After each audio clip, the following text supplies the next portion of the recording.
Vigil tonight calling attention to missing women on the south and west sides as their families and friends push for answers. WGN's Tanya Francisco live from the south side with our report tonight. Tanya? Joe and Micah, that vigil ended a short time ago, but several dozen people came out for it, and amongst them, a woman named Teresa Smith. Her mother was murdered, or believed to have been murdered, in the building behind me back in 2018. And while a man has been charged in the case, her mother's body has never been found. So on what would have been her 67th birthday, they gathered to call for that search to resume, but also called for more attention to be put on the case of more than 50 women of color whose cases have not been solved. Each and every one of y'all standing out here, this truly means something, because it could be you, or it can be me. Teresa Smith is one of the few in this crowd gathered for a vigil to have some measure of justice. Chicago police arrested this man, Jimmy Jackson, for the murder of her mother, Daisy Hayes.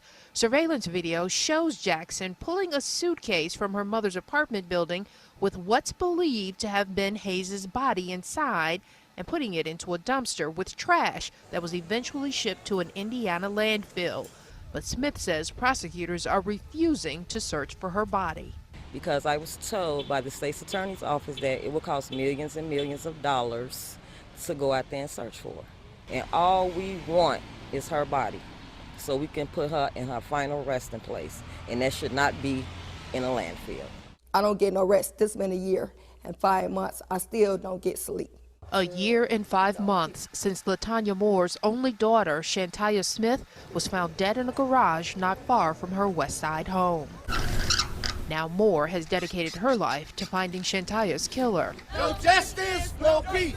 For the third time in 17 months, she's taking part in a vigil with others who have lost loved ones. What may seem repetitive, we don't have a choice, because until we start getting answers. Smith's case is one of more than 50 unsolved murders involving black women and girls from the south and west sides of Chicago.